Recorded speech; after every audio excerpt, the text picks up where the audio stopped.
What's up? We're Talk to You Never from Berwyn, Illinois. And you're watching The Camera Effect.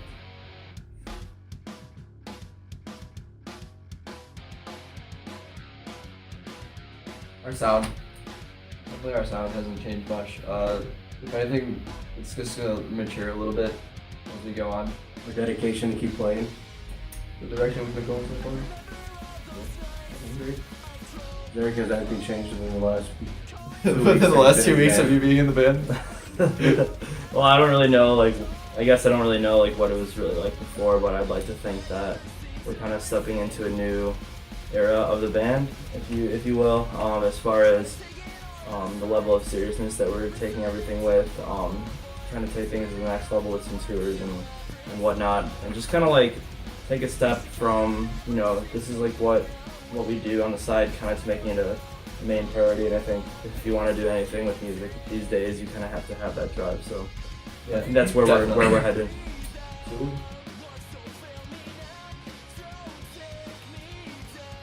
So originally the songwriting process was me at school picking up my guitar, coming up with some kind of riff, or I'd have a catchy chorus in my head already. I'd be like, alright, I want to work with this, so I'd write it down, and then I'd just bring whatever I have to the table, and these guys kind of got in the middle and be kind of the ultimatum for the song. We judge it. Yeah. Furiously. Judge 9 out of 10 times it was like, okay, yeah. We'd have 2 full lengths before. Yeah. If they didn't say that, we would have 2 full lengths. If we didn't have this ultimatum, we'd probably already be done recording for a while. And then now that we have Alex in the band, honestly things have changed a lot. I bring my little basic riffs and stuff to him.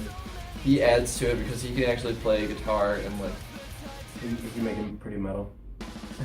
he can make it sound just like good. like I'm a decent guitarist, but Alex is actually he can actually do stuff with it. So then we just kind of go from there, and now we haven't really gotten to bring all those songs to the table to these guys yet because Alex and I are away at school. It's like starts on paper, goes to acoustic, add a bit of distortion, drop the bass. Yeah, throw in the drums. I think just to add on to that, it's just like Mike said, kind of just having more of a collaborative effort. It'd be a lot different if these guys went to school with us, and it's kind of difficult when you have half the band back here, half the band at school. And I think that I guess as far as making it work, I think we're doing as much as we can. I mean, like you said, having a second opinion on guitar is a really key. And I think also another thing that we've realized is that being able to record demos and kind of get stuff set so that we can listen to it back and kind of hear it that way rather than just having recollection of what it sounded like. Actually, have something that you can turn to and be like, oh, what would it be like if the drums were this way, or what would it be like if this riff came in here or whatever. So I think the progress of that I guess process has changed and has probably gotten a little bit more efficient.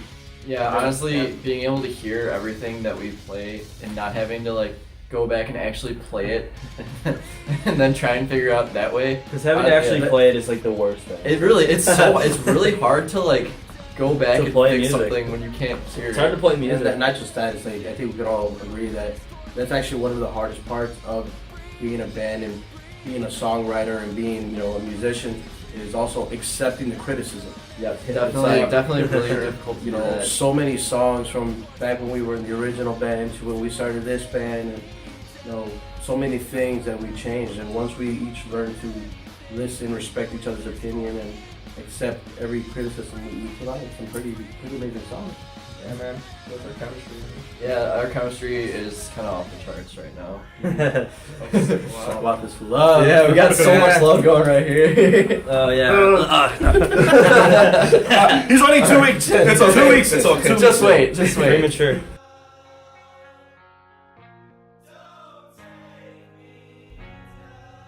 Oh man. Communication. Communication. Yep. Communication. Definitely be able to, like we said just recently, accept that something might suck to anybody else in the band, and just kind of go from there. Honestly, the best thing that you can do is find find everybody's like middle spot and just go with that. Don't hold anything back. Holding information back of something you might like or you might change could probably hold the band back from something that could be very creative. Yeah, and be exactly. seen as amazing. And every opportunity you get, just take it. Yeah, absolutely Yeah, take it. And when you do take it, get to know those bands that you're playing with because those are going to be your friends. That's going to be key to being able to do anything. And like, we're not anything big. We're not anything like, we're just starting out too. Honestly, it's only been what, a little over a year for us. Yeah, and I honestly, if we didn't make the friends that we had, we wouldn't be anything right now. So we appreciate all of our friends that know. And that, you know what? And not just band members. Like how awesome it is to like get to actually know the sound techs. And Oh, the sound techs take are them down awesome. as references for like future shows. Exactly, and promoters. Promoters. Anything. Take everything.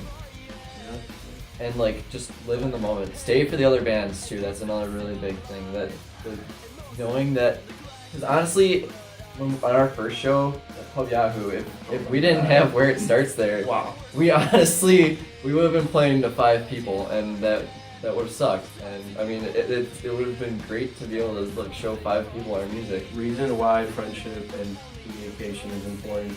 Pub Yahoo, people were leaving. We were the last band, and there was almost nobody there. There was nobody Yeah. there. Where It Starts, a punk band that played right before us, they stuck around and they made that show worthwhile. Yeah, they did. Shout out to them. Big shout out to you. Yeah, we got some Thank you very much. amazing Yes. photos too. Yeah. A little Oh, Yeah, we got our bands. little battle going in that picture. That was before Alex though. Alex, Yeah. anything? Yeah, I mean, like Mike said, I mean, this band is not by any means like big or I guess known on a huge scale, but like to be able to I guess play successful shows in the same circuit over and over again and like take stuff away from it still because like or take stuff away from it still and like that whole thing is like that's kind of like that's really important to be able to play consistently in the same areas, maybe like a few different venues here and there, but play consistently in the same areas and still spark interest in the crowd, even if it's the same crowd. Like, most of the people that we played with last night have seen us before. That was actually crazy too because we usually play to people who've never heard of Yeah. us. So that was really cool to actually have like people who've actually heard of us. It last felt night. like it was like a hometown, like homecoming for us. Yeah. And last actually, night. yeah, It really people was. were actually like singing the lyrics. Yeah, It's they cool were because all it wasn't from us. actually a hometown show. It was just like, Bada Brew is not by any means a hometown show for us. But just like Mike said, the connections we've made, the bands that we will continue to play countless shows with, are the people that are there screaming the words back at us. So it's really all about giving and giving and then it comes back around the more you give. Friends are very important in this scene. Here's who is a musical? Oh, there's so many. Where do we even start? I want to be Offspring. Blink 182. To get down the line. Simple Plan, Newfound Glory. Charlotte. Yeah. Who else? Blink-182 definitely was really big on me. Yellow Card was another really big one on me. The Space Pimps, another shout out to them. Those guys are really awesome, and nobody. It's like unfortunate that like most of the people that I talk to don't know who they are because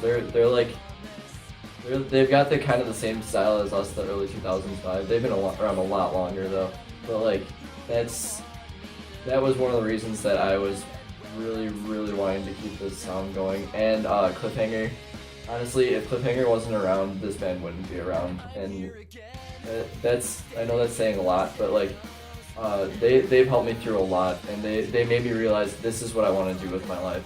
So big thank you to Mike and Draco, and a big thank you to the band like Cliffhanger for being our friends and pretty much showing us the ropes.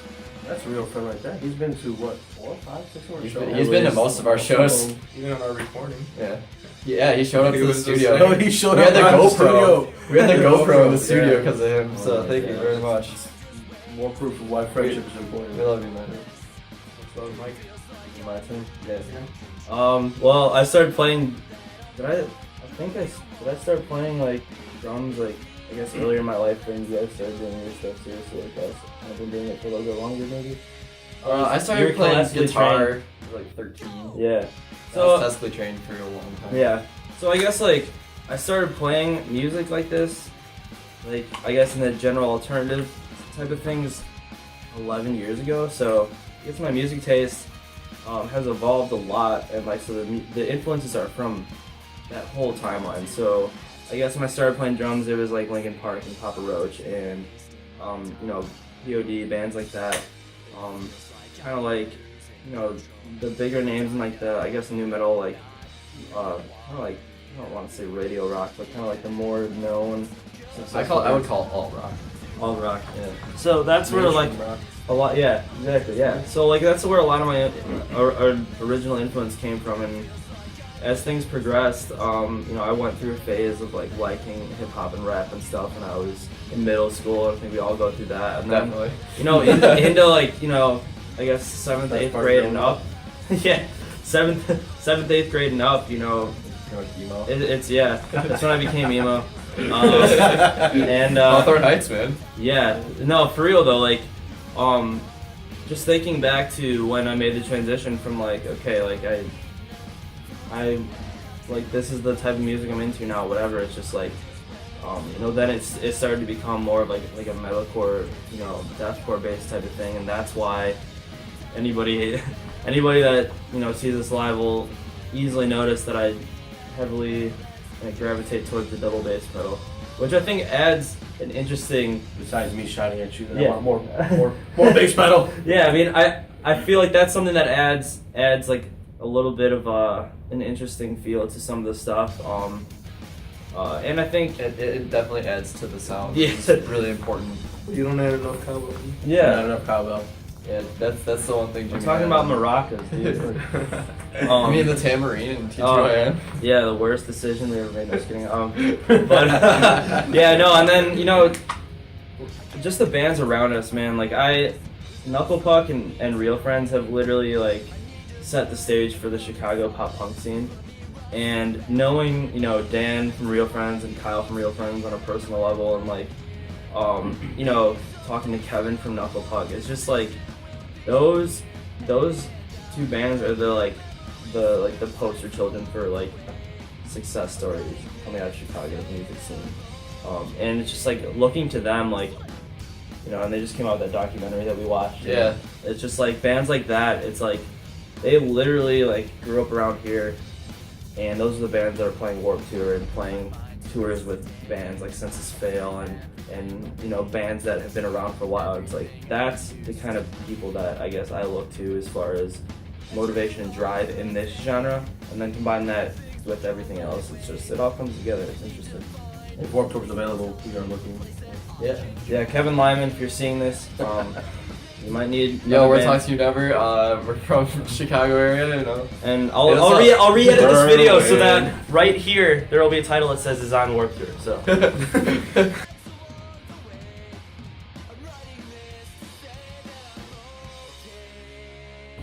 Oh, Mike, how do you prepare for this show? So I have a weird preparation thing. I think the day before, or sometimes 2 days before, I'll stop drinking like anything but water. I won't eat anything with dairy or anything because I just want to keep my vocals like nice and warmed up and ready to go for a long time. He Um, starves himself before he goes to the Rager. Oh my God. Oh gosh. Here we go. The night before, or no, the day of the show actually, I drank a cup of hot tea, and I just started myself. Your tongue. Yeah, I drink. I drink. He was talking with the Tea. list before the show. Oh gosh. There we are. What's up, guys? I drink tea, and before we go on stage, I stretch a lot because I jump a lot. So anybody who's seen us would know that. My process is so weird. Like, I think beyond weird is even weird. My thing is to absorb all the stress before the show. You know, as the worst perfectionist, want everything to go right. You know, I want everything to be on time, even though everything's being thrown at us. Showing up late to shows. Yeah. Yeah, especially when like the half of the band that's sitting on this half of the couch. Every time. We try. You know, working full time and stuff, but We're gonna edit this out for Kevin Lyman. Kevin Lyman, we'll make an alternative edit for you. Just let us know. Lyman?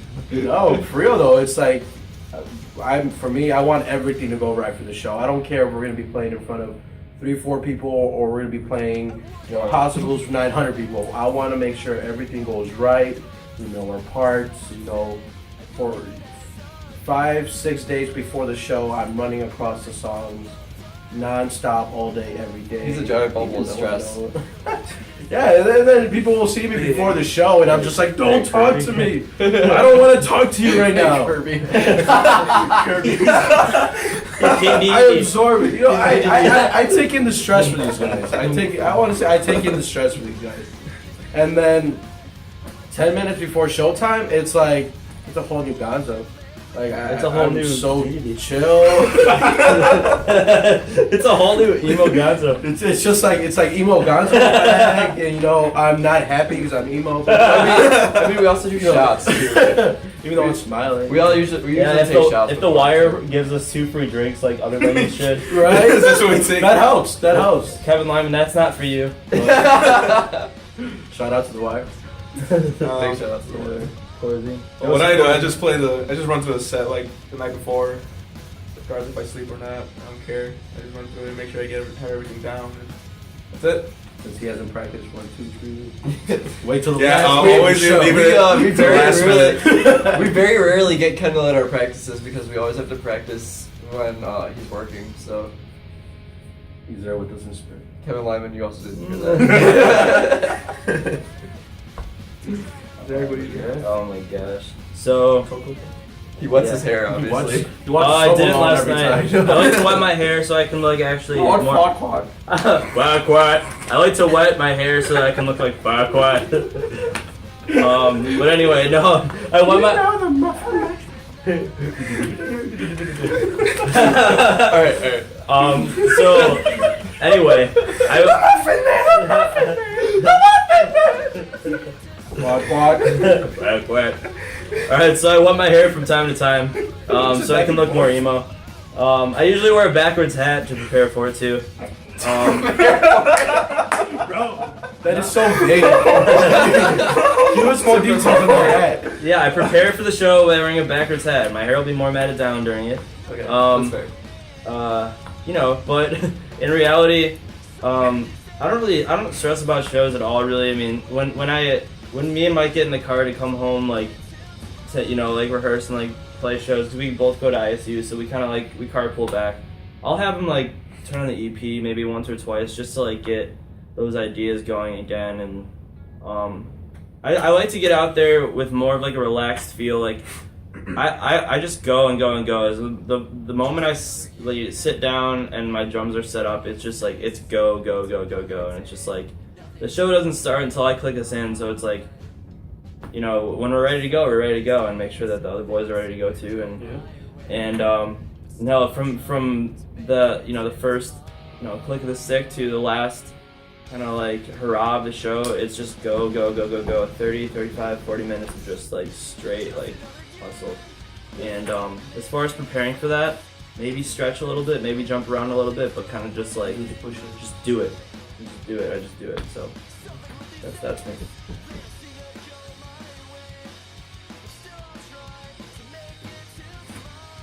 Oh, yeah. If you go to my house, you'll see I have No, I haven't. drums, key. Well, you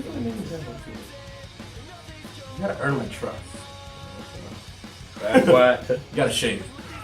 Quack quack. No, you go to my house, you're gonna find drums, keyboards, two electric guitars, Random ghosts in your basement. random ghosts. Oh, Hey, they do good for screamos. You know what? Oh, Three acoustics. Like my thing when I'm not practicing with the guys or out working is just pick up whichever one instrument I'm in the mood for and learn a song or two and just stay in tune. Stay in tune in a way. Just, Play music, jam out. Double meeting. There you go. Jam out. Yeah, decent band to play. Sleep. Work. The Legend of Zelda. Big fan. Yeah, it's pretty much it, man. That's my whole life. Not with these guys. So I'm good. 3DS. That's 3DS. 3D. I watch a lot of movies. I watch a lot of movies, a lot of documentaries, a lot of just anything. Anything, honestly, to just get my mind off of music and just like life in general. Like, I go to school at ISU and just I'm almost done. I graduate in May, so it's like yeah, it's just another what year. Mike does But, when we're not practicing? Pulls up my phone. Yeah, that's true. Pulls up Yeah, my phone. because I'm trying to like. Gonzo, where's the merch? Where's the merch? I just want to get everything done. I like getting everything like all organized and everything. But like honestly, when I'm not doing band stuff, It's crazy how we're like we're literally in like 2 different time zones. Like I'll blow up your phone in the morning. yeah, And then you blow up my phone. yeah, It's you're like 2 in messaging me. the I'm like, morning. dude, I'm in class. Like, Yeah, man, you need some Or I'm sleep, dude. sleeping until 3. No, you don't even sleep, man. no, I don't. I do sometimes. I'm like, it's 2 a.m. Right when I'm falling asleep, my phone starts blowing up with Twitter. Because I know you. And I know it's you. all you. Oh my God, we have a lot of Sleep, I man. You don't just know woke me why. up, and then I won't sleep after that. See, that's why I implemented the 11 o'clock rule. No more messages after 11 p.m. But you're not in the. I just mute your conversation, dude. It doesn't give you notifications. But You just use this anyway. So yeah, I play video He's games a new lot anyway. too. He's new. I'm a sports video games guy. But honestly, movies is my thing. I watch a lot of movies. I have a cinema studies minor, so He watches a lot of fine movies. yeah. That's his favorite. No, Dunstan checks I know in. Shrek. Dunstan checks in. Oh my gosh. He's majoring in Dunstan checks in a No, little bit. my I'm a major in journalism, but yeah, movies. So like, if you want to talk about movies and stuff, I'm on Twitter. We can talk. I'm glad, dude. I Do you like movies? Or? You like, you know? I like Dunstan checks in. If that counts for anything. And fuck what? But no. I don't like really play drums at school. I mean, it's kind of like difficult. I don't have a drum set. Not a lot of people do. But I play guitar, you know, just as much. So play guitar. But when you aren't doing music, what are you doing? He's just amazing at drumming. Well, when I'm not doing this music, I still am working on cold and calling and stuff, just spoken word and kind of progressing that. And just like that's just like a different mentality to work on a genre like that, and it keeps you kind of like Gonzo said in tune with like other stuff. So, but when I'm not doing music stuff, really big into art and anything visual. Really do a lot of photo and video stuff, and that's also like what I'm studying in school. So between class and that, I just like to be working on something that is going to a higher like purpose or like a higher goal all the time. And I'm also, you know, one that goes to sleep super late, and I sleep during the day a lot too. So I'm in the same boat as Mike. We usually, you know, talk on Facebook at like 3 or 4 in the morning, and it's like really not. It's like actually kind of cool to like have that part of the band, I guess. Yeah, it's nice to have somebody to like talk to when you're in those like situations. Yeah. You don't talk to me for you. Because you're sleeping, because you work That's how at it's you my work at good for PF you. Chang's, dude. I work at PF Chang's. I can't talk to me, dude. I'm just the only one with a real job, so.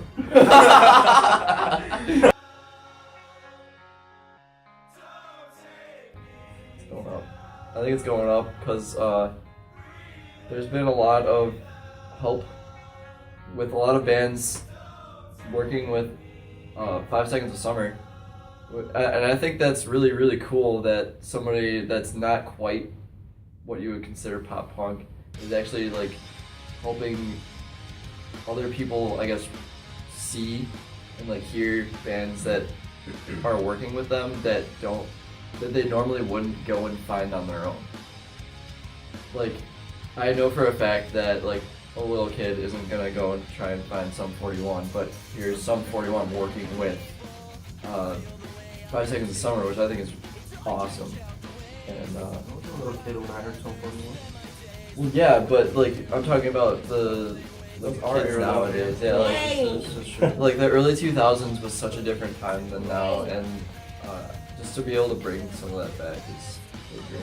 Yeah, I honestly, me and Mike have talked about this a lot. Like, I have no problem with kind of like those acts that are kind of blown up on like this global scale, like 5 Seconds of Summer or any of that. Like, especially a band like that really does like, the people that will really dive into it. It really appeals to the same crowd. I mean, sure, it's like in a different, I guess, realm of things, but at the end of the day, it is like a similar vein of music, and I think that having them, eventually, who knows, you might see like a Real Friends or a Mayday Parade or something like that on tour with 5 Seconds of Summer. So you have this band that's played on the radio constantly, and then these bands that came out of like this scene that we're in. I mean, I don't see why anybody would be against that. And just as far as like the scene around here, especially, I mean, Knucklepuck and Real Friends being signed to these massive labels and touring the globe, like for the Chicago scene, that's the figurehead of everything we do. And it's kind of weird how it works. How, like, if you think about it, like, we don't know how anybody else's scene is doing. We know how the Chicago scene is doing, and it's kind of just amazing to think about, like, how it just took two like really good, like, dedicated bands to blow it up. Yeah. That's just weird. To And think before about. that, it was Wonder Years in the story so far, and even before that, you can take it back as far as you want, but Yeah. Everything led to something else, and now it keeps going up. Yeah, I honestly feel like this genre is only gonna be just like getting better and The better. the metalcore thing's phasing out. It's still there, but It's like still there, and it'll come back eventually too. But I just feel like pop punk is That's the cool thing about music. So it doesn't matter how old it is. It's gonna come back around. It's gonna be different. That's why I'm not too Yeah, worried it's about. gonna come back around. Yeah, I'm not too worried about anybody's sound. To be honest, like Won't go away now. It'll still be there. music is forever. it's pretty pure.